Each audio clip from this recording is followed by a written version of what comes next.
The following news flash is brought to you by the Lone Star Lowdown, providing your daily bulletins for the commodities market. Today in history, news updates, and the inside scoop into the tides of the alternative. Markets for Friday, the 3rd of June, 2016, are currently trading with gold at $1,243.80 an ounce, silver $16.39 an ounce, Texas crude $49.17 a barrel, and Bitcoin is currently steadily rising at 573 U.S. currency. Today in history, the year 1784. The U.S. Army is officially established by the Congress of the Confederation, created to replace the disbanded Continental Army after the Revolutionary War. The U.S. Army was founded. Today in history. In recent news, the Brazos River, which runs 840 miles across much of the Lone Star State, has already risen to record levels, flooding neighborhoods west of Houston and forcing hundreds of people to evacuate, with worse news coming from the National Weather Services predicting another 4 to 5 inches through the area in the weekend. Just as last April, if you recall, more than 1,000 people were evacuated from northern Houston during another historic flood.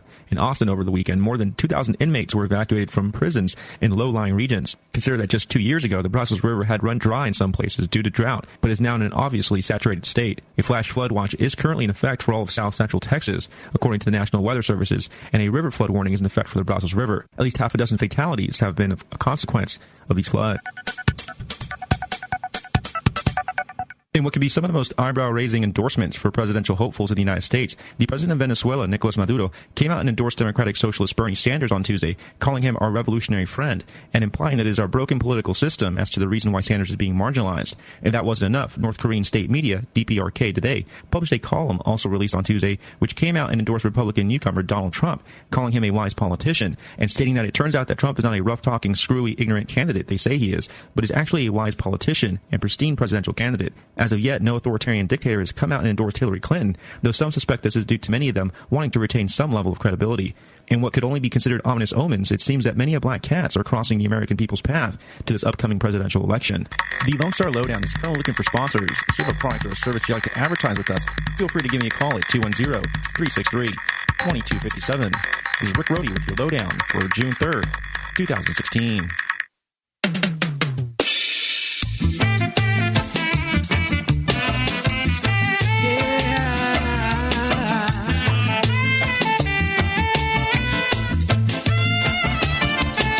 Received my remedy today. Came in a box, just like they say. I accepted it for value right away. If not sooner, not later. We are originators, and the pathway seems to get straighter every day. And I get You are listening to Rule of Law Radio with Randy Kelton, Vet Pack. Go ahead, Randy. I think we've lost Ken, so we've got a special guest on the line. Yeah, we've got Mr. Michael Badnarik, the Mr. Michael Badnarik. Hello, Michael. Nice to have you back on the air. Hey, Randy. Thank you so much for having me on. I appreciate it. So, you've been a stranger. What have you got going now?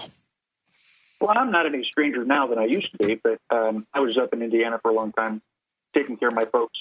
I'm back in Austin, and I'm doing my Constitution classes again. I have one scheduled at Brave New Book next Saturday, June 11th, from noon until 8 p.m.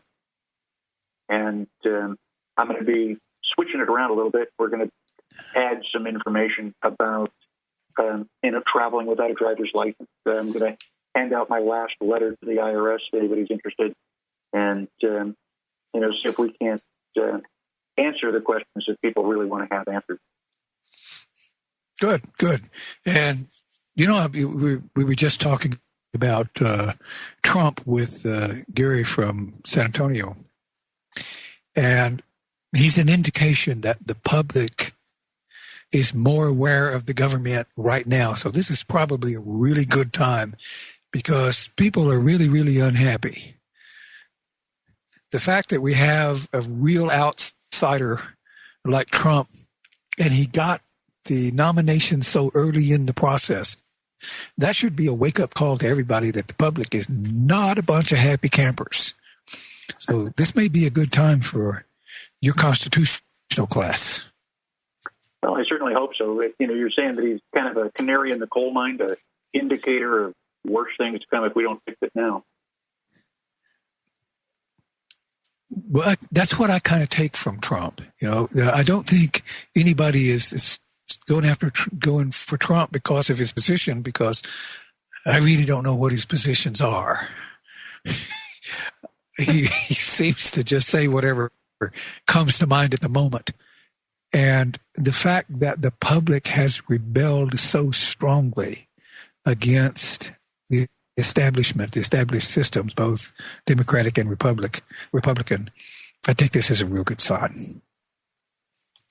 Well, I certainly hope so. I've been waiting for the general public to wake up and do something. And I thought that after September 11th, when they passed the Patriot Act, that would be the final straw, that Americans would, stand up and go, no, this is not going to continue. But, man, I was wrong. Takes a lot. And it seems that when we have one of these major false flags, the vast majority of the public seems to feel like they have to rally around that flag and never question it. It's taken them a while to begin to question everything. I think as the new generation is the millennials and the 90s, and my son is he's in his 40s now, and he is really, really unhappy with the system that we have left to him. And just from talking to him and his friends, the whole group, the ones that are taking over behind us, are really, really unhappy with what they're seeing. So we may have a group here that is hungry for the information we can give them. Well, unfortunately, they're ready. The kids have been going to college, and they've been racking up tens of thousands, if not, and I can't find it, hundreds of thousands of dollars in school debt. And then they get out of school and they can't find a job. So, yeah, I can understand why that might make somebody a little irritable. Yeah, and they're concerned that they're paying Social Security for a system that won't be there when they need it. And they're not happy. For over a decade now. So this may be our time, Robert. This may be our time, Michael. Our time to... Yeah. I'm calling everybody Robert lately. That's our producer. So okay, it's our time to, as long as we've been doing this, we've been hoping that the public would wake up, and I think they are. If anything is an indication, Trump is an indication. They're waking up, and they need someone. They need people like us. They need you out there to show them how the Constitution should work, and they need something they can do.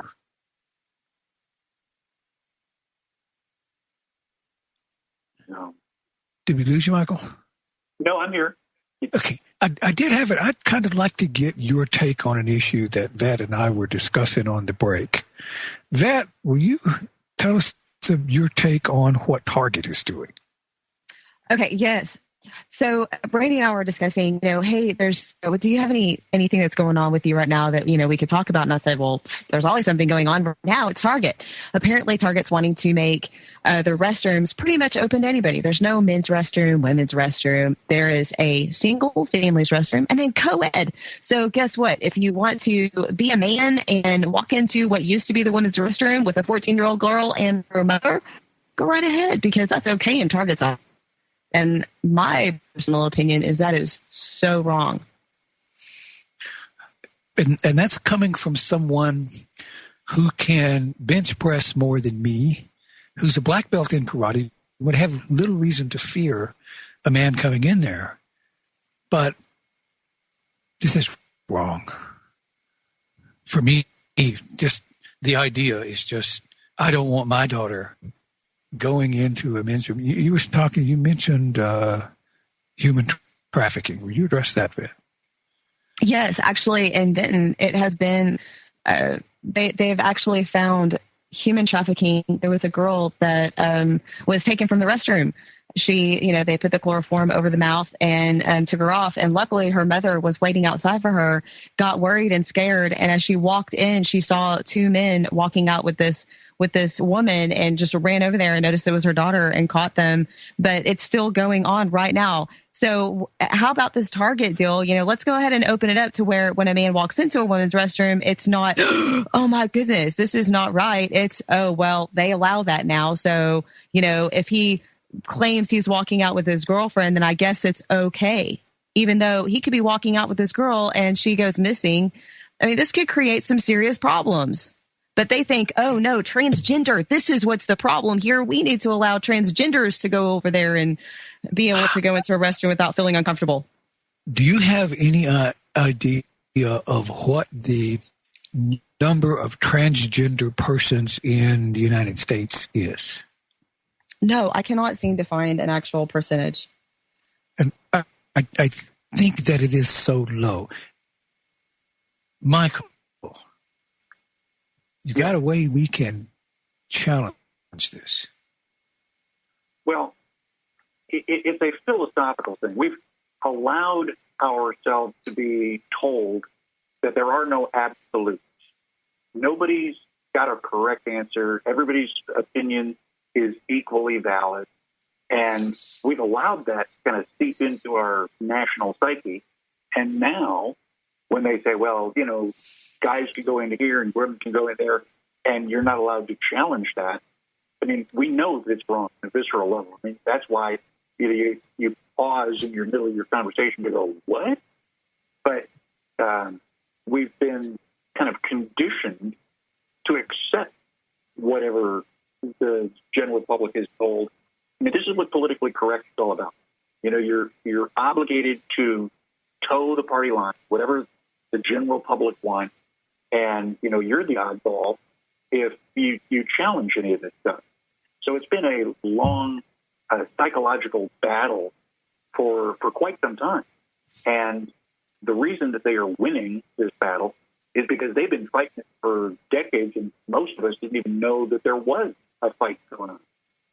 So the answer is not going to be simple, but it will be fundamental once we decide to go back to absolute. It's like, men are men, women are women, and that's the way we want it to be. But my concern is that a man by his nature is dramatically stronger than a woman. For the most part. Now, that is an exception. But she's a small exception. She's a lifter. She's in incredible shape. I'm 6 feet tall, 200 pounds, and she can press more than me. And she's a black belt in karate. But most women are not.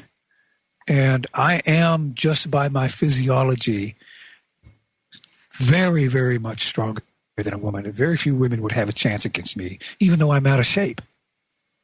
Someone in their prime and determined, a woman would have very little chance. And if God created man, he created us horribly flawed. And I can't imagine us allowing the very minute number of transgenders to affect the culture in a way that we allow the much larger number of sexually deviant men to enter female washrooms. I just can't see that as being reasonable. It's terrible. I mean, just imagine, the children. Sure, a dad walks into Target and he's got his daughter with him, and she's got to go to the restroom. What does he do? Well, okay, sure, if it's co-gender, whatever restroom, then he walks into whatever restroom that he wants to and takes her. But you know what? Target has a family restroom, period, done deal, end of story. So the dad takes her to the family restroom. Why does it have to be co-gender? If they feel like they can't walk into a restroom. Hold on. I have to interrupt you. We're about to go to break. We'll be right back. You are listening to the Logos Radio Network. LogosRadioNetwork.com. Well, don't let them get to you. Only the Father can deliver you. So don't let bad mind people hurt you. Until Satan get behind you. Know what I mean? My friend. You're listening to Rule of Law Radio with Randy Kelton, Vet Pack, and apparently he had to save me because I got to going. Okay, we were talking about this transgender co-ed bathroom thing. I am concerned.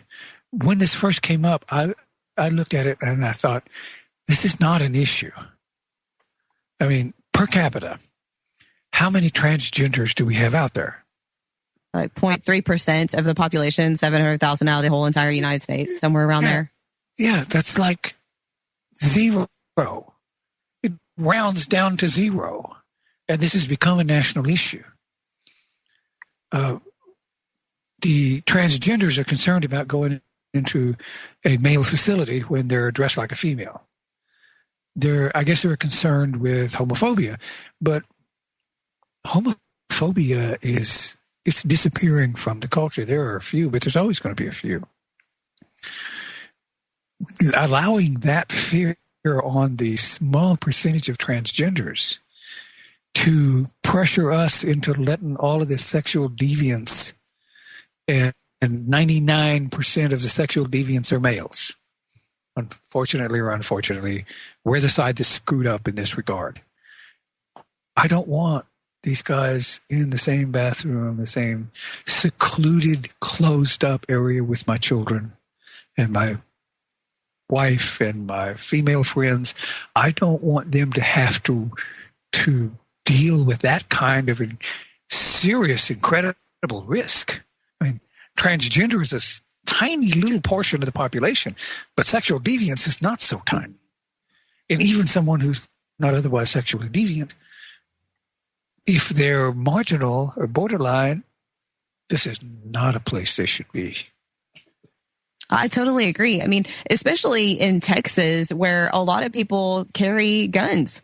You know, if I'm a mother and I feel like my child is being threatened, you know, I'm carrying a gun. I mean, this just could like seriously start some major chaos. I mean, I just think that they're opening up a door that should never have even been talked about. I mean, it's just stupid. Yeah, and you're going to have women with children in a female facility and a man walks in.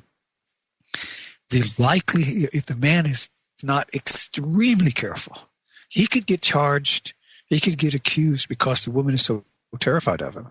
If he says anything or does anything that can be misinterpreted, he's likely to. Even if they pass it, I do not want to go into a toilet facility where there are women. Absolutely. A woman has nothing to fear from me. A woman has nothing to fear from me or anyone else while I'm around. But I still wouldn't want to go into that facility. This is getting way too crazy. Now, 30 years from now, this may not be a problem. If our children and our children's children are more knowledgeable and sophisticated than we are, this may cease to be so great a problem. But right now, do the statistics on sex crimes. Who here doesn't know someone who's been accused of a sex crime? Oh, yeah, absolutely.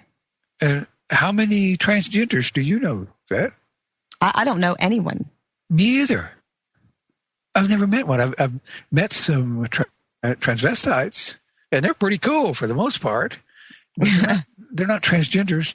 And most of the transvestites I've ever met, I wouldn't want to mess with them. They'd beat the crap out of me. I mean, even gays, and if you open it up to every single person that's out there, you know, I mean, it's just like a smoker. You know what?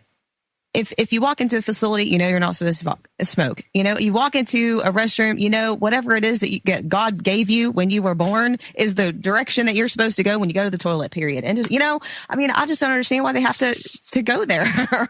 Yeah. They've created an issue where an issue never existed. And this is a common strategy, where they don't have anything to argue about. They don't have anything they actually don't want us to talk about the issues. So they create a non-issue. Anyway, I don't know how to fix this. I'm real frustrated by it. Yeah, I don't know if we write letters to Target or Congress. I mean, I don't even think that there's any way that we can fight this besides watch and see if Target loses money. Yeah, I did mention that earlier to Vet. Letters from citizens to company executives are very, very powerful, especially if they're well-considered, well-written letters. And if you are as concerned about this issue as I am, write a letter to the CEO of Target. Letters to companies make a big difference. I've ran my own business for 40 years. And the hardest thing for me to do in running my own business is to find out what my people on the bottom are doing. Because if my low-level managers and stuff are screwing up, the last thing they're going to do is come tell me. They're going to do everything they can to hide it from me. So the only way I can find out is what I get from my customers. I need them to talk to me. I had a situation where a friend of mine moved in to this area, and at the time, we were out in the country. They still had party lines, and this was back in the 70s, late 70s, early 80s. And he paid for a private line because he had a business. Had to pay extra. Put in 200 feet underground cable. They put him on a 6 party line. Well, he was really, really upset. So I happened to know that the head office, the corporate office, wasn't in Killeen like they told you, but it's actually in Chicago. So I called the Chicago office. And I asked asked to talk to the president, and they gave me the president's secretary. And she said, well, he's not in. I said, well, who is in? I talked like I was real upset. I asked for the president by name. I called up and asked who the president was. And they gave me a little problem. They finally told me. I hung up, called back, and asked for the president by name. Got his secretary. And I'm acting like I'm really upset. I asked for him and said, well, he's not here. Well, who is here? Well, Mr. Rice is here. Well, who's he? Well, he's the chairman of the board. Oh, he'll do. And this friend of mine was there, and I said, Mark, this guy's name's Rice. He can help you. And I gave him the phone. I didn't tell him who he was. Mike grabbed the phone, told him, look, you SOB, I paid you people for a private line, and you put me on a 6-party line. I'm going to have my private line if I have to come up to Chicago and kick your behind to get it. And he hangs up. And I said, Mark, you know who that was? Some Rice SOB. I said, well, how's the chairman of the board? Ooh.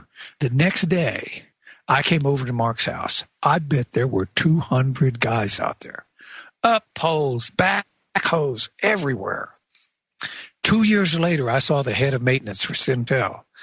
And we had a tornado in town. And I come out front, and he saw me. And he said, hey, wait a minute. I got somebody I want to introduce you to. This guy's down from Jacksboro, about 60 miles away, helping us fix the mess. And he calls this guy over. He said, hey, I want you to meet somebody. He said, you know who this is? And the guy said, no, this is the guy that called the chairman of the board. 2 years later, this guy says, ooh, and he cringed. The head of maintenance told me, you almost got my boss fired. Calling corporate really makes a difference because nobody in lowdown wants good information getting to corporate. You and I, as ordinary citizens, we have tremendous power. If you have a problem with a company, call, ask who the president is. And if you get the name, hang up, call back, ask for the president by name, and chew him out like an errant stepchild. Things get changed. Okay, about to go to break. Yes. This is Rule of Law Radio. You're listening to Randy Kelton, Vet Pack. Call us at 512-646-1984. We'll be right back.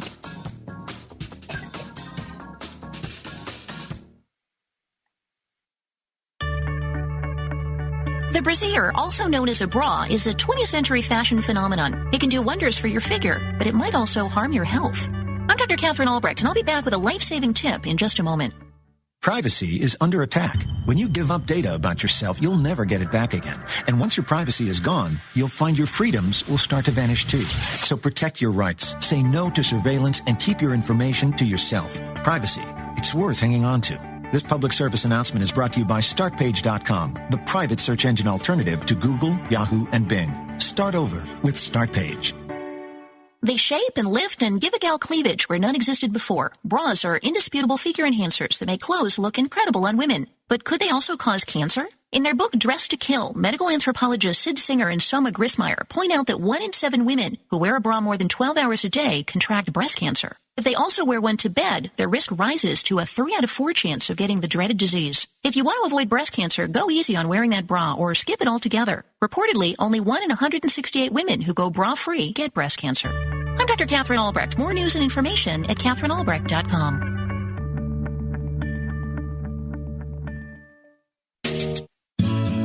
Live Free Speech Radio, LogosRadioNetwork.com.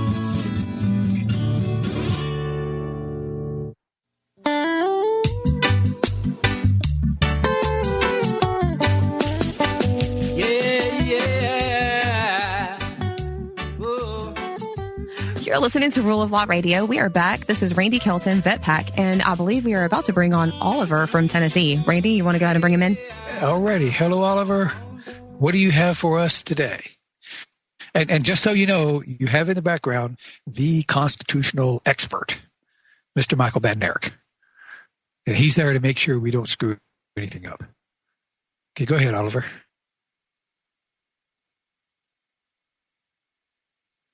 Are you there, Oliver? I'm not getting any sound. You might want to check your mic, see if maybe your cheek hit the mute button. Okay, Oliver, I'm not getting any sound. If you can hear me, hang up and call right back in, and I'll bring you on.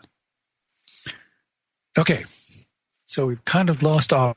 We're going to go to Michael. And Michael, you're doing the constitutional class, and I'm just an ordinary guy, and I've never actually read the whole Constitution. I hear a lot about it and hear about all my constitutional rights. How is the Constitution relevant in my everyday life? Well, fundamentally, it establishes the flow of power. There is a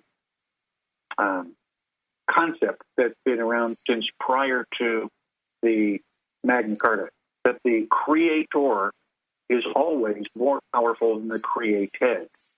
And as we study the Constitution, we discover that you and I have inherent rights. We were born with these rights. You can't take them away.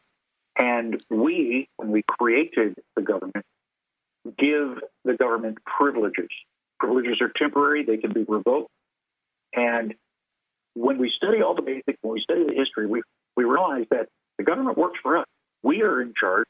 They're supposed to work for us. And unfortunately, most of what the Constitution says is being ignored. I ask people, you haven't read the Constitution. If the government was doing something unconstitutional, how would you know? And the answer is you really wouldn't. So when we study the Constitution, especially the way I do it in my class, people are pretty much stunned to discover how corrupt the government currently is. And that's when they start to ask, how can we fix it? Now, that's the most important question. Recognizing that there is a problem is step one. But then asking how you fix the problem is really important. And we can fix the problem. We just have to start exercising the authority that we have over the government.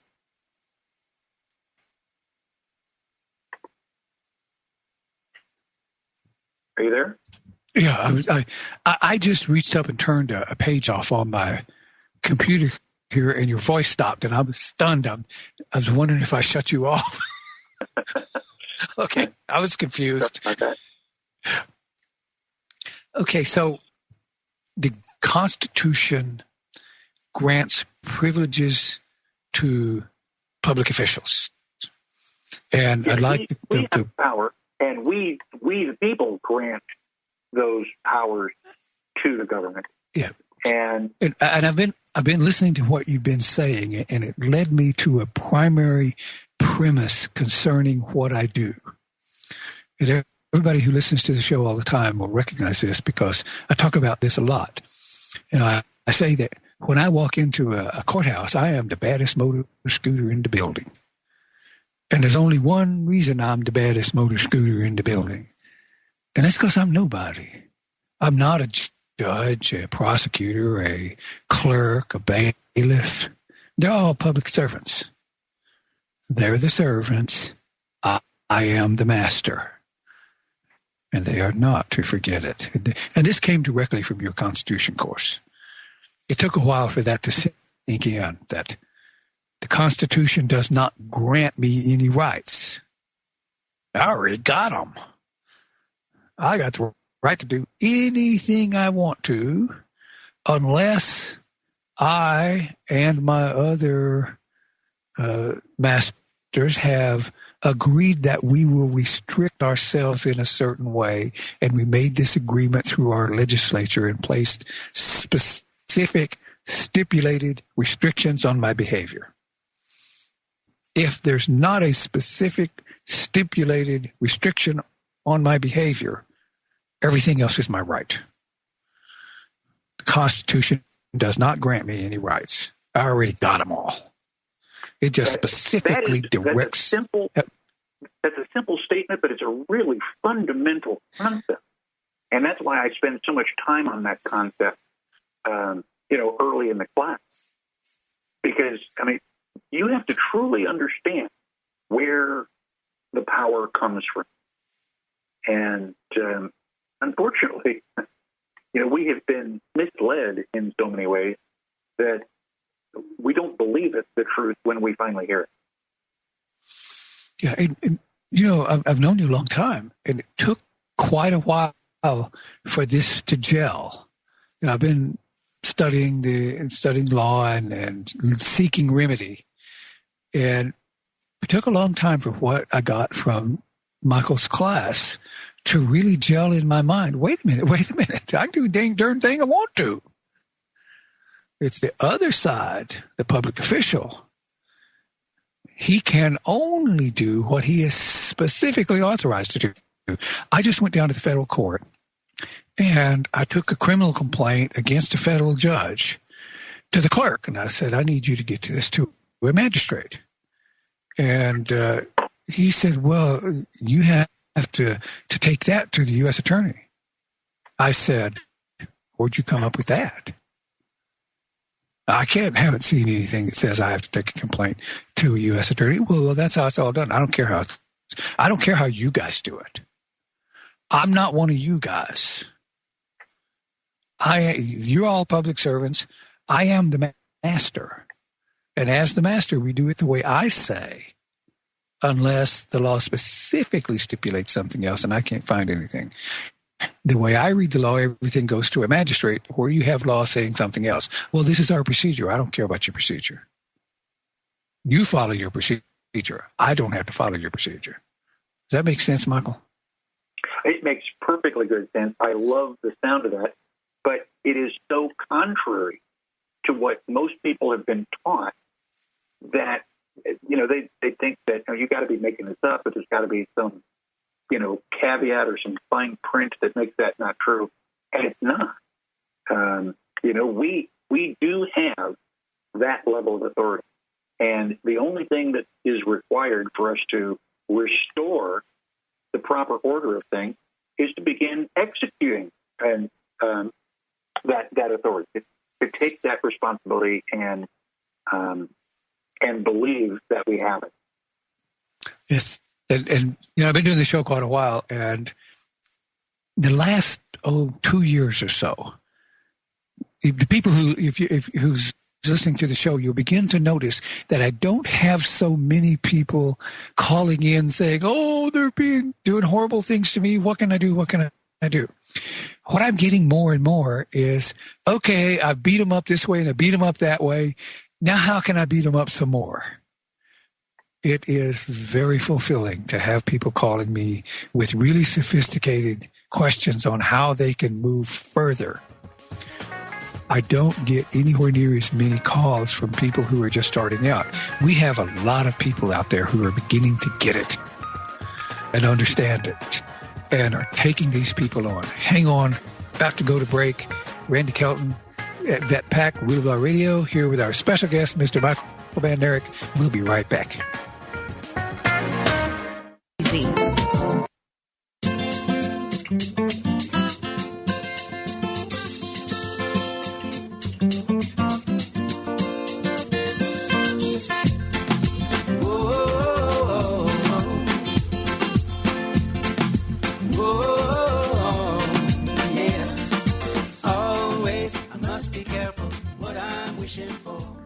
We are back. This is Rule of Law Radio with Randy Kelton, Vet Pack, and our special guest, Michael Badnarik. Okay, Randy, you guys go ahead. Okay, we're back. Our call-in number is 512-646-1984. Call lines are open, and we'll have them open all night. We're talking to our special guest, Mr. Michael Badnarik, about his Constitution class.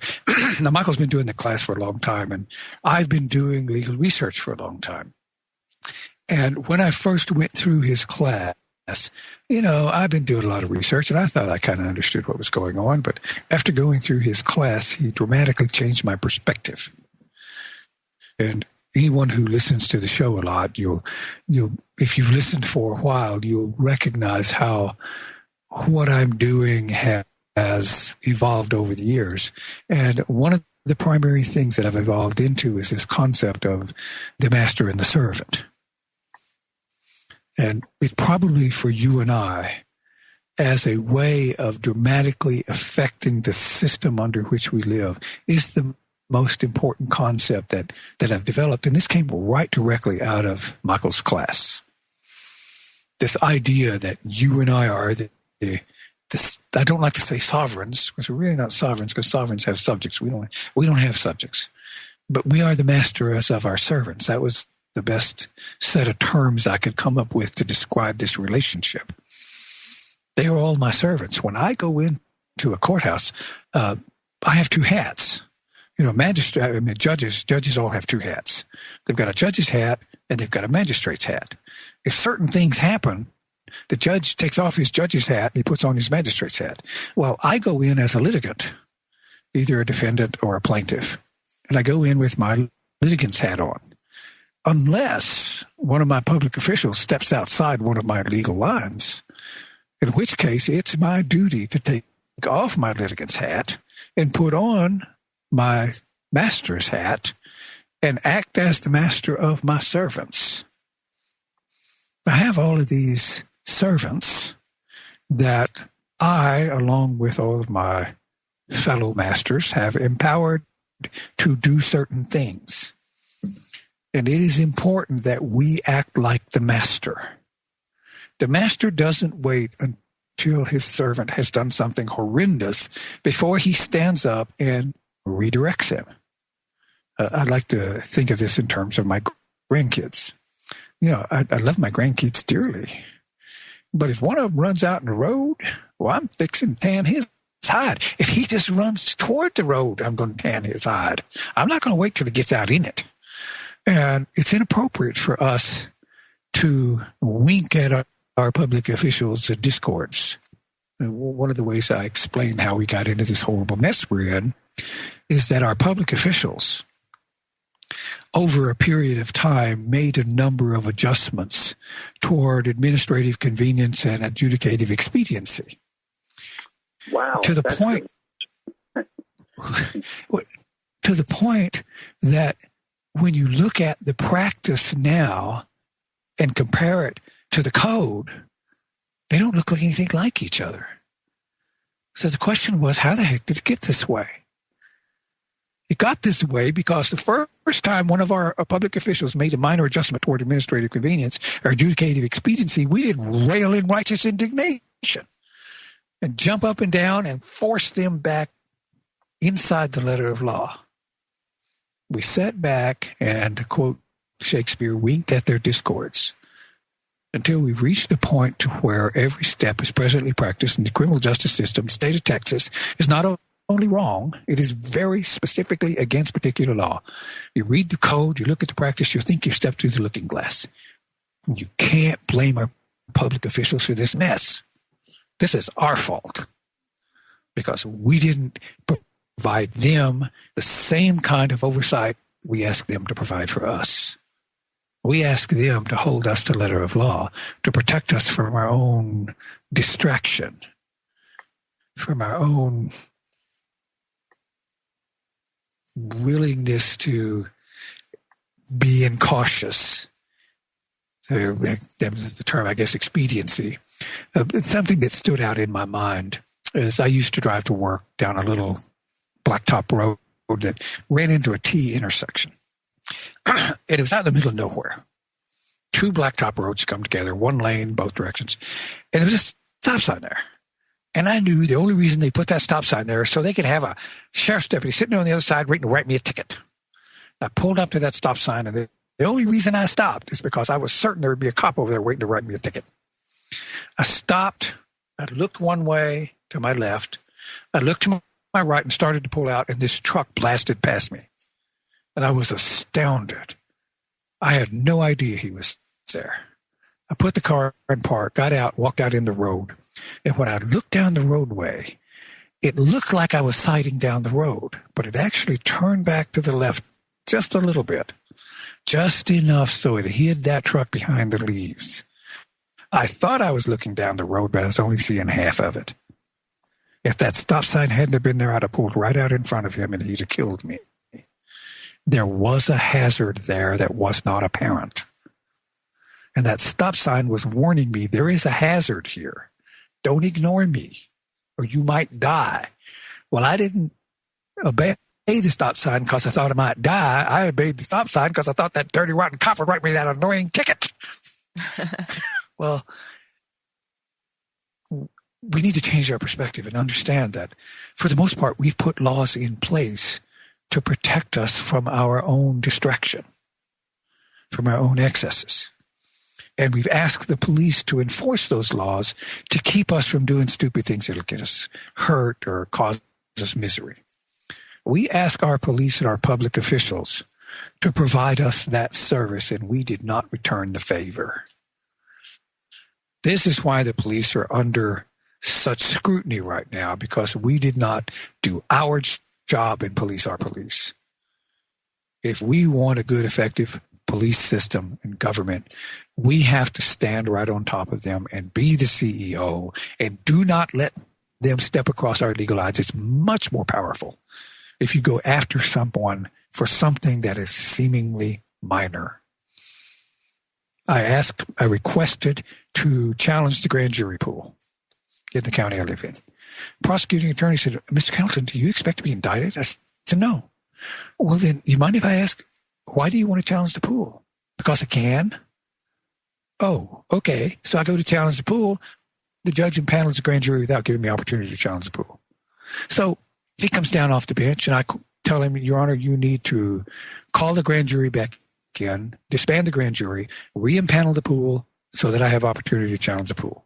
Well, he gave me a bunch of stuff. You got to follow the right procedure. Well, there are no procedures. Your duty to provide me with my right.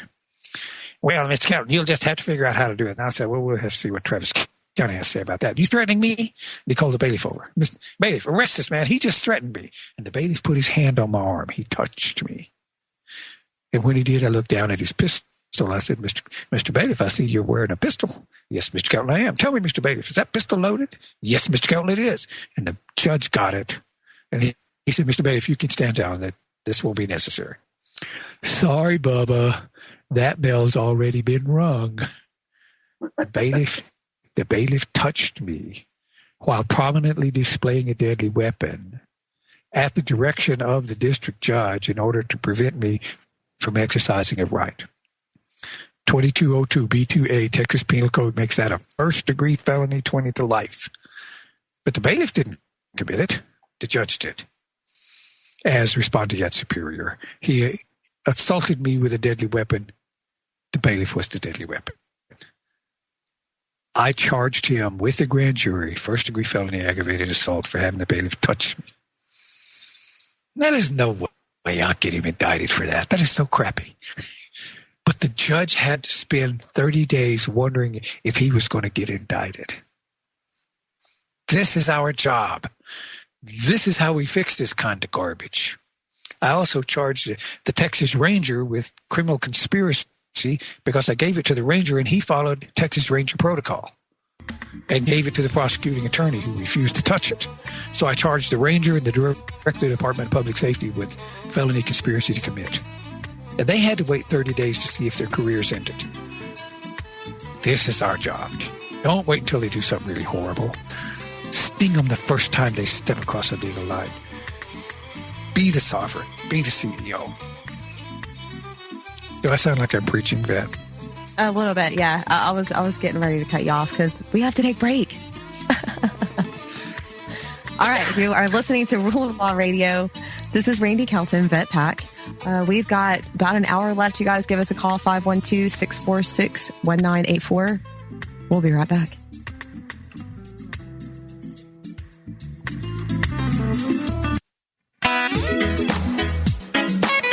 Yeah, story for everyone to hear about how we're not gonna give in to the fear. Yeah, it's a story. We are back. You are listening to Rule of Law Radio with Randy Kelton, Vet Pack. Randy, What else did you want to discuss with our listeners? Okay. I lost where I was at. Okay. I'm unmuted. I primarily want to talk about, when I went out, I was talking about what our responsibility is as the master of our servants.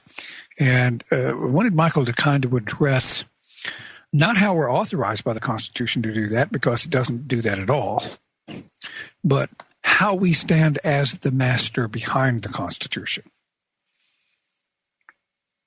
One of the things that I do in my class is to ask people to raise their hand if the Constitution applies to them. And when they raise their hand, I correct them. I say, well, do you, go to Congress every day to work? Do you live in the White House? Wear a black pair of pajamas to, sit on the court bench? And I explained that the Constitution gives government officials limited privilege. It gives them the authority to do certain things. Now, the purpose of that authority is to protect our lives, our liberty, and our private property. There is no other purpose, no other legitimate purpose, anyway, for what the government does. And we, the people, have created the government for our own benefit. The benefit that we get is that although we are naturally going to protect our own life, liberty, and private property just as a process of living, we have deliberately created the government to assist us with that process.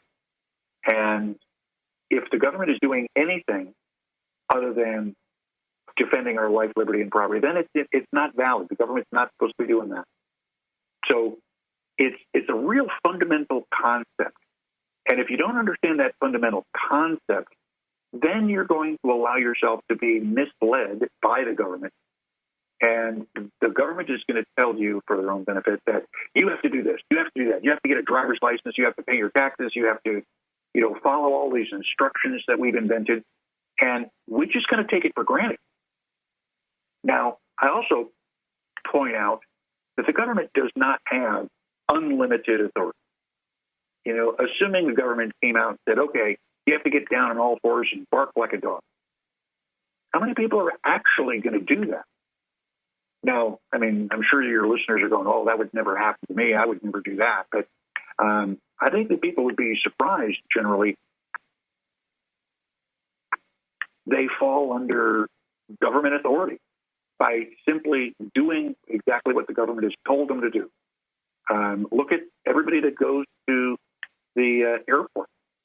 You go through the airport and they say, okay, stand inside this little box, lift your hands up over your head. We're going to take this naked picture of you. And people just do that without even thinking. It's like, really, why are you doing that? So we have to readjust our whole mental mindset. As you said, you and I have known each other for a long time, and it took you a while to understand how important it is that we are the master and that the government is our servant. And most people will agree with that philosophically, but they're not willing to take the next step and say, well, okay, yes, I'm actually going to enforce that authority that I have over the government. And once we start doing that, and you've been on this program for so long, you just told me recently that people are calling in with much greater problems. They're out there, they're sticking it to the government, and they're coming back and asking questions about how can I stick it to the government again? This is progress. This is what we've needed for a long, long time. And I'm very pleased that your listeners are, understanding what you have to teach, and they're responding to it and taking it and using it to accomplish good things. Well, I'm really pleased of late that we have so many who are very sophisticated. We had a caller earlier from Tennessee, Oliver from Tennessee, and he's really taking these guys on. Scott from Texas. Scott is working these guys over. He went into a traffic court and started to bring up the travel issue, and the judge shouted him down and wouldn't let him bring that issue up. So he called me and said, what do we do? Well, file criminal charges against him, of course. So he prepared criminal charges and took them to the grand jury, filed them with the grand jury on him. So we have a lot of people out there who are beginning to stand up and take these guys on, and the climate is changing. We have a situation where the public seems to have become so disenchanted with the government that they understand that we have to stand up and do something. And this show, that's what this show is about, is we don't talk about our rights philosophically. We talk about our rights specifically. And we don't say there's some general way of, some general idea that should protect your rights.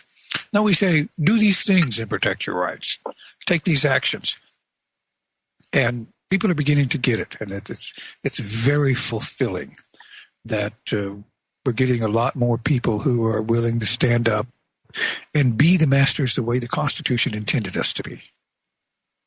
I think if there was a weakness in the Constitution, is it didn't instruct you and I on our responsibility to ensure the enforcement of the Constitution. It just accepted that they would, but at the time we just got through the revolution. We had a lot of people who were in the mindset of enforcing their rights and protecting their rights. So they probably didn't think it was necessary to explain to us in detail that we are the overseers of the overseers. And it did take this. We have been so programmed by those in positions of power and authority to believe that the government is all powerful.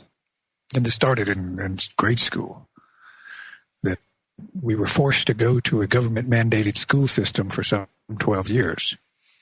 And in this school system, we were told about these great and wonderful rights that we had, while at the same time it was very clearly demonstrated that while you may have these rights, while you're in this school, don't even think about trying to express one of them, or the whole weight of the system will land right square on your head. We put our children through 12 years of this hypocrisy, where we talk the talk, but make sure that no one walks the walk. And then when we get out of high school, we get out in the real world, we have almost no direct interaction with the government.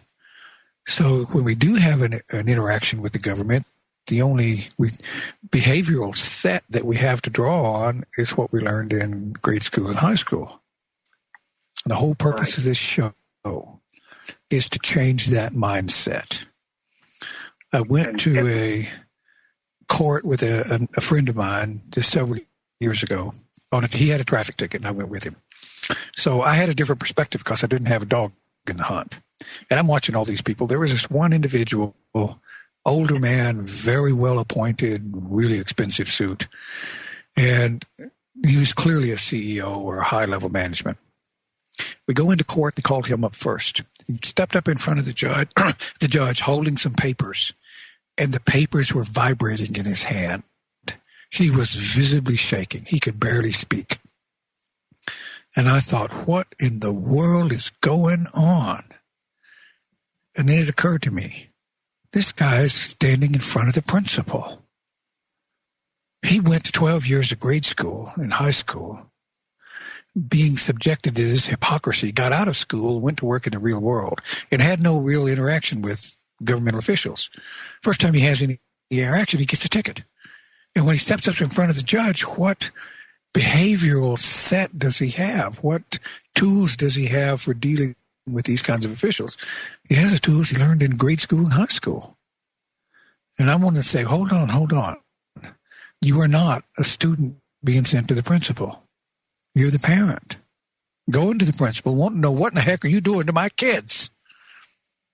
This elicits a whole different response set. Everything we do in this show is focused toward that outcome. If we get that point, then we've done our job. And it appears as though we're having the effect. People are beginning to realize not only that we can affect government and how government is operated, but it's easy. And it is fun. I warn people on a regular basis, you have to be real careful with this. This can become way too much fun. The first time you get to see a public official doing the chicken dance, that's where they start shifting from one foot to the other and say, well, Mr. Kelton, you see, Mr. Kelton, it's like this, Mr. Kelton. You'll have trouble not grinning in their face. And their problem is they can tell. The reason, I mentioned this judge that I filed criminal charges against, the reason he stopped his bailiff is he realized that I wasn't getting excited or upset or frightened. Something wrong was going on here. He was being set up and he knew it. Okay, Vet. Randy, we're going to have to take a break. All right, this is Real Law Radio. You're listening to Randy Kelton, Vet Pack. Call us at 512-646-1984. We'll be right back. This is the Logos Radio Network. Oh, come on.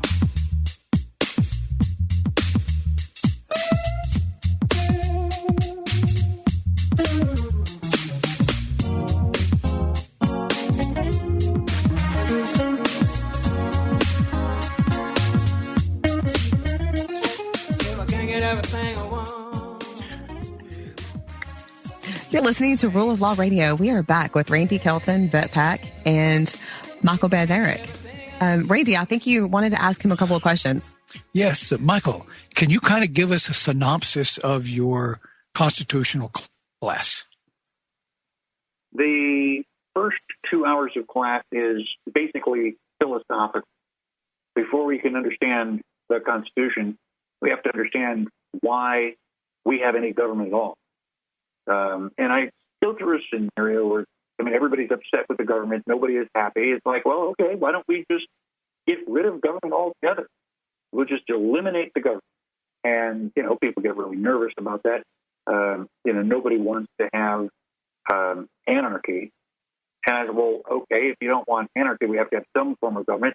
But which form of government should we have? Should we have socialism or communism? What do you think would be best? And I point out that most of the governments in the world are socialist and or communist. And I go, well, all those people can't be wrong, can they? And the answer is yes, they can be wrong. Nobody in my classes wants communism or socialism, but they can't explain why. And the end result is that communism and socialism do not recognize private property. Under those systems of government, there is no private property. The government owns everything, and therefore the government controls everything. And we discover, through a brief examination of history, that the United States, and specifically our Constitution, are designed specifically to defend private property. That John Adams, who was president right after George Washington, said the moment the idea is accepted in society that the law of property is not as sacred as the law of God, and that there's not a force of law and public justice to protect it, then tyranny and anarchy commence. And so communism and the Constitution are mutually exclusive. Either you have private property or you don't. And if you don't have private property, then ultimately you have no rights, the government is in charge, and you end up being a slave. And people have a difficult time making that connection at first. But after a little bit of practice, that's the only conclusion that you can come to. Now that you understand why the Founding Fathers developed the Constitution in the first place, now the Constitution is fairly easy to read and understand. He's like, well, what does this clause do? Well, this clause is going to protect my life, my liberty, and my private property. And he said, well, how do you know that? It's because that's the only purpose, the only legitimate purpose of the government and the only thing specified by this particular Constitution. And it again leads us back to the topic we've covered a couple times already this evening, is that we are the masters, they are our servants, and they work for us. And I think the thing that astonishes most people is like, well, that's not the way we do it. I go, yeah, I know. That's why I'm teaching this class, because I think that we ought to do it that way. And if people can just kind of hang in there a little bit, they suddenly see the light. You can almost literally see the light bulb flash on.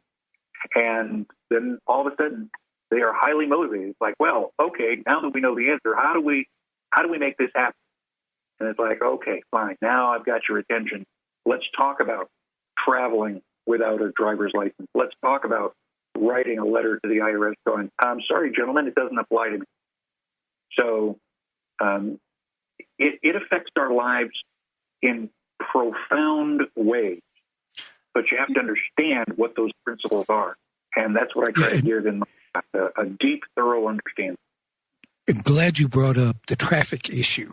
I do think that is very illustrative of where we stand before our government. Will you address how the Constitution relates to the idea of traffic and transportation and transportation and travel? The Constitution doesn't address it specifically. Again, you have to remember that the Constitution is giving a list of privileges to our government officials. It's not talking about what you and I have a right to do without asking. However, in my research, I personally do not have a driver's license. I don't want one. Can't make me have one, because traveling and driving are two different things. I've come up with a metaphor that I hope will explain it. Hypothetically, I go to the bar and, find some attractive woman, buy her drink, and she takes me to this hotel, has sex with me, and then asks me for money. If I pay her, both of us get arrested for prostitution and pandering, because prostitution is illegal. Now, again, under this hypothetical, I go to the bar, buy her some drinks, she takes me to the hotel, and we have this wonderful evening, and then she goes home. If she hasn't charged me money, then she may be promiscuous, but she's not a prostitute. And, neither of us can get arrested. So the difference between promiscuous and prostitution is quite literally the transaction of money. It turns out that the same differentiation is true between traveling and driving. Driving is explicitly a commercial activity. You are transporting goods or passengers for hire. And the government does have a legitimate authority to control and regulate commerce. It does not have the authority to regulate your personal travel. And the right to travel is so old, it is mentioned specifically in the Articles of Confederation, and I double-checked it myself. It's really there. So when I am in my automobile traveling down the highway and I'm not charging anybody money to be in my car, then I am not driving. I'm not engaged in commerce, even though it may look exactly like commerce.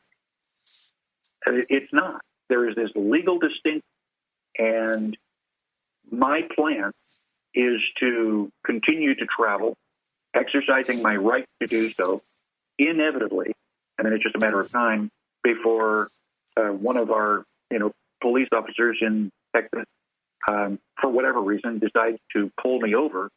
I'm hoping to take all this paperwork to explain the legal differences between traveling and the commercial activity of driving, and to tell them that, they're obligated to leave me alone. They have no jurisdictional authority to control my inherent right to travel. So it will be interesting to see just how successful I am in explaining these rights in court. I just had a traffic ticket thrown out the other day because my chief of police in Decatur, Texas, is just north of me. The chief knows me real well. I could hear him do the chicken dance over the telephone when I challenged exactly these issues. And I didn't show up for my first hearing, and that dirty, rotten prosecutor dismissed the case before I got there. Ruined all my fun. Randy, we're going to have to take a break. Go ahead. Okay. I'm taking us out. This is Rule of Law Radio. You're listening to Randy Kelton, Vet Pack. Call us at 512-646-1984. We've got 30 more minutes, and it looks like we might have... Police arrested activists outside the Capitol building for, get this, selling lemonade without a permit. I'm Dr. Catherine Albrecht, back to tell you how cops are cracking down on lemonade stands across America next. Your search engine is watching you, recording all your searches and creating a massive database of your personal information. That's creepy, but it doesn't have to be that way. Startpage.com is the world's most private search engine. Startpage doesn't store your IP address, make a record of your searches, or use tracking cookies, and they're third-party certified. If you don't like Big Brother spying on you, start over with Startpage. Great search results and total privacy. Startpage.com, the world's most private search engine.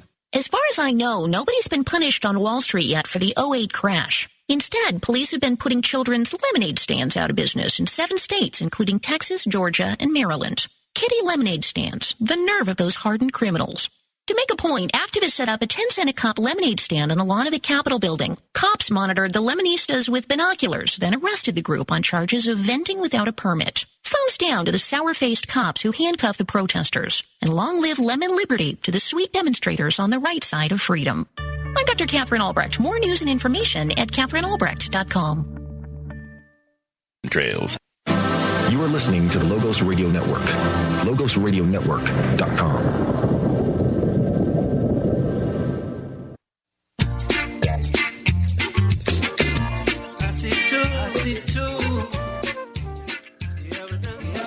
We are back. This is Rule of Law Radio with Randy Kelton, Vet Pack. And Randy, we've got David online from South Dakota. Hello, Mr. David. Do you have a question for Michael Van Erich? I put you on the dime or what? He can help answer the question. Okay. What do you have for us? Recently visited in Texas, and I was in a big Kmart, and they had a going out of business sale. Hold on. Move the mic down by your chin. Your mic's kind of distorting. Okay, is that better? Oh, much better. Anyway, going out of business sale. Okay, hold on. And, going out of business or going out for business? Of business. Going out of business. You have to go to the comptroller and get the permit so you can advertise you're going out of business. And this is basically where they're breaking the law. They're advertising the price, charging a different one. Do you or Michael understand the Deceptive Trade Practices Act? Okay, you're kind of breaking up. I'm getting bits and pieces. You're saying that they're advertising going out of business sale. And how are they violating the Deceptive Trade Practices Act? Well, that's my question is about. In other words, the sign says 30% off the lowest mark price. And when you pick up an item, it has 2 or 3 prices. Take the 30% off, and you get what they advertise. So you say you take the tag off, and there's 2 or 3 prices, so you don't know which price is 30% off. But the sign above it,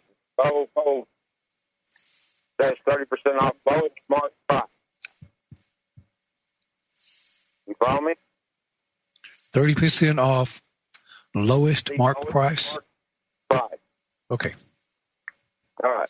And so because it looks like there's going to be a question when you check out, have especially numerous choices of different items, you call the manager and you say, what's the price of this item after you discount it?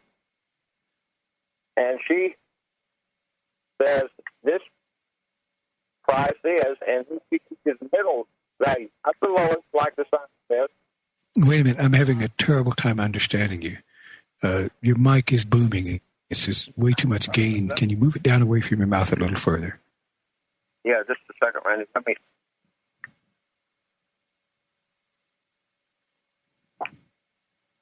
Or you might turn the volume down a little bit. That should lower the mic gain if you're on a cell phone.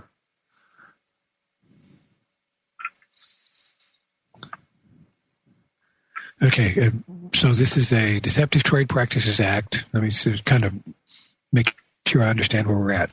They have, and it's claiming that it's 30% off the lowest marked price, where they have a number of marked prices.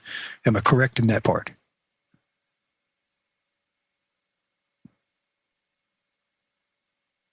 Hello, David. Maybe that you got it too far from your mouth. We're not hearing anything at all. Okay, we're apparently having a problem with David's connection.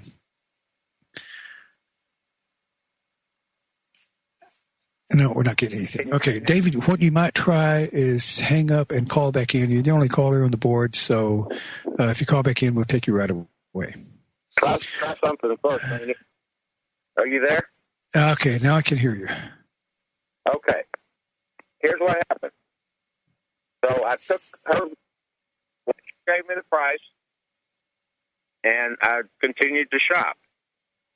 So I go to the second, third, and fourth, and fifth, and maybe 12 different items. And then I asked to verify the price on each item because they were all in a different situation. I'm building up to the point. Does the Texas Deceptive Trade Practices Act and the U.S. Federal Trade Practices Act kick in after you have paid for an item and they've applied the wrong price to you, or does it apply when they tell you the wrong price? If I wanted to sue them in federal court, would it be something I could do? Because I got out to checkup, and they wanted about $47 more than the ticket should have been. And I said, well, I'm sorry, you're not applying the prices you're advertising, so I didn't buy 1 red cent. After an hour and a half of shopping, I left with nothing. Well, the point at which they made the claim of what was owed would be the point at which the infraction occurred. But as to how to apply that in the Fed or the state, it would be, I'd have to read the statute itself, and I'm not terribly familiar with the Deceptive Trade Practices Act, either with the state or the Fed. It's never been my area of research. Okay. Your question is very specific and very focused, and I could guess, but it would only be a guess. And I would say at the point when they told you how much they would charge, that was the point at which, and if an infraction occurred, that's when it occurred. When they told me the price, it was incorrect. Not when I paid the price, it was incorrect. Right, when they told you the price. I got you. Okay, well, I should have emailed you, but I heard you on the radio, and it was quiet. That means no one was in line, and I said, well, I'll just call in and ask Randy. Yes, it's very unusual at this time of the day that we're out of callers, but we are today. I guess maybe everybody's out barbecuing today or something, or if they're in Texas, maybe they're in their boats. Yeah.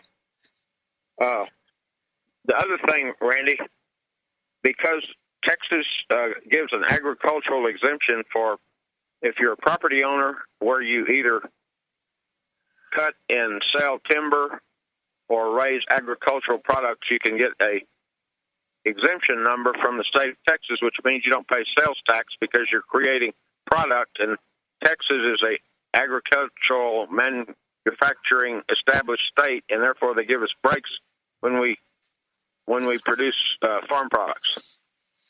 And my question is this: if a seller refuses to honor your agricultural timber a number which the state comptroller has issued to people that ask for it, where would I look to find the statute that they're violating so that I could either send them a tort letter or file a court case against them? Okay, that would almost be whoever issued whatever agency issued the exemption.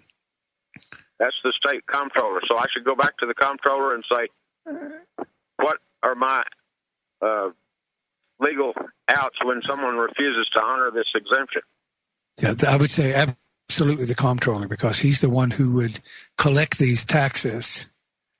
And if someone's collecting the tax inappropriately, the comptroller would be the one to do the audit. The one who could determine that it was being collected improperly. Randy, you ready? I'm ready. We got to go out on break. All right, this is Rule of Law Radio. You're listening to Randy Kelton, Vet Pack. Call us 512-646-1984. We got a few more minutes. We'll be right back.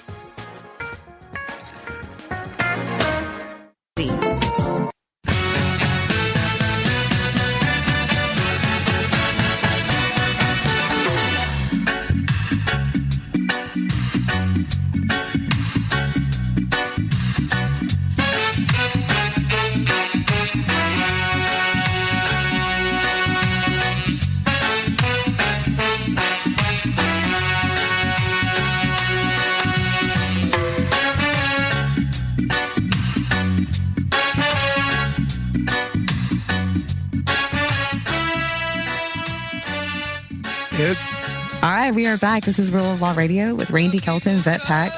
Randy, go ahead. We've got another caller on the line. Okay, we got Sonny in Georgia. We're finishing up with David in South Dakota. David, I have no idea how to ask the question. You stumped the chump. Right here at the end of the show, you called in and stomped the chump. No, I didn't. I wasn't even trying to stump the chump. Randy, you know the answer, but you just can't pull it up at this minute. I could probably guess at an answer, but it's not an area that I'm knowledgeable in directly. So I'm reluctant to state because it's not always straightforward. Okay, well, you know that in Texas, if you're 65 or older and someone breaks the Deceptive Trade Practices Act and you're the beneficiary of their breaking the law, that you're personally entitled to triple damages? No, I didn't know that, and I am 65 or older. You're getting close to that age. You need to learn that law and then quote it. Yes, I do. I need to research that because I am definitely older. Well, I know you're a little bit younger than me by 10 years, but regardless, if you're over 65, you get triple damages, and the damages that you collect go directly to you. They don't go to an attorney. They don't go to the court cost. They come directly to the person who's been damaged. So that's a penalty. It's a penalty, yeah. Yeah, penalties go to the person aggrieved. Fines and fees go to the government. So can you send me an email directing me to where to look that up? Texas Deceptive Trade Practices Act. You know, it's been on the law book so long, Randy. I will send you that email, but I have a book as big as a 2.5, 3 inches thick and 8 by 12, and that's all it is. Texas Deceptive Trade Practices Act and all of its amendments, and it's been on the books for 20 plus years, and it's been amended several times. But the gist of it is, it really does protect older people. Oh, wonderful. I need to look at that because I'm definitely older people. and I never have met Mr. Batonera, and I've never taken his course, but... Shame on you. Oh, naughty. You really need to take his course. You're in a 605 area code. I show you in South Dakota, but you're obviously in Texas. What area of Texas are you in? Well, I'm still in South Dakota, but I come to Texas from time to time. I do have properties up in the Panhandle. Oh, okay. Michael, do you have any? Can you kind of give us an idea of where your upcoming presentations are going to be?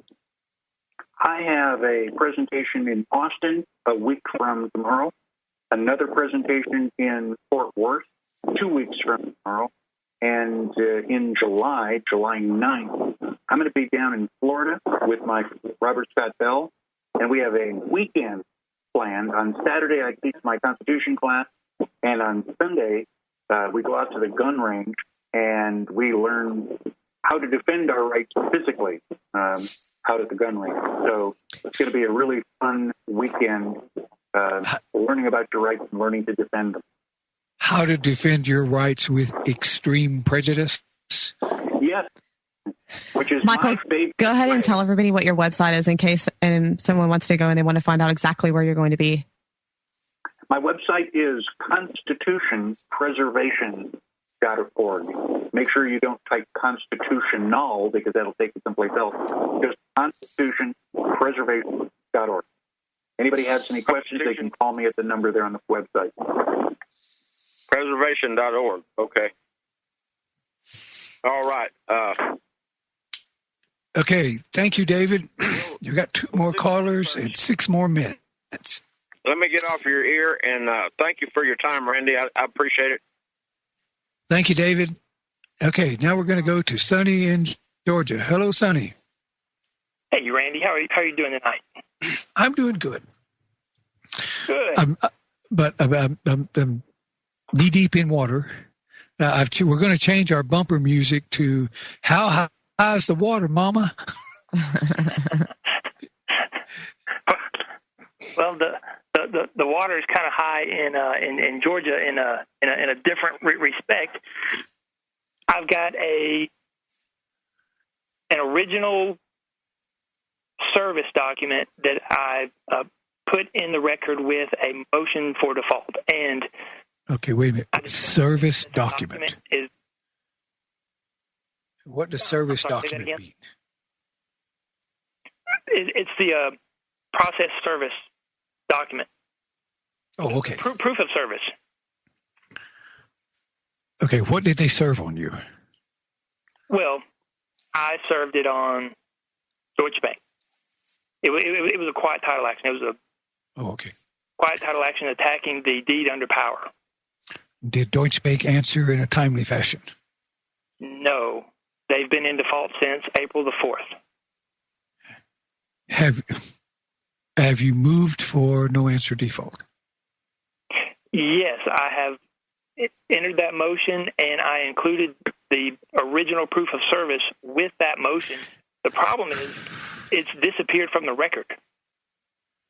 Oh, your motion has, or your proof of service? The motion, the proof of service. Okay, just refile it.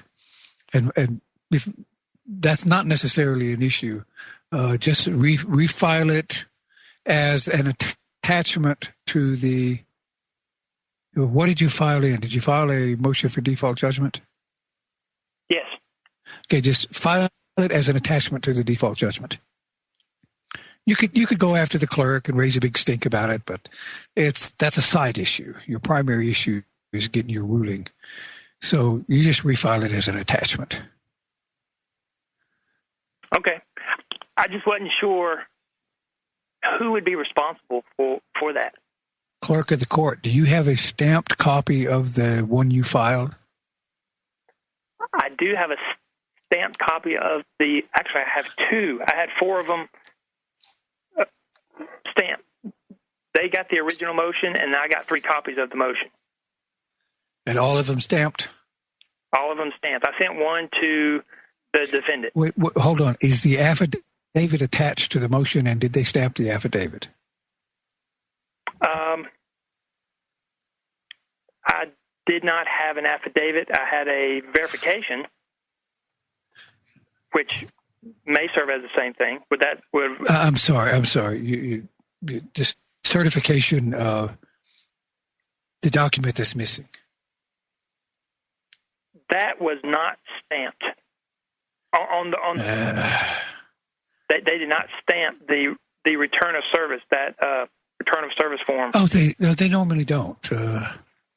Do you have the return of service? I have a copy, but not the original. Okay, you filed the original in the court. I did. Okay, copy's good enough. Oh, is this certified mail? Does it have a certified mail number on it? Does what have the certified mail?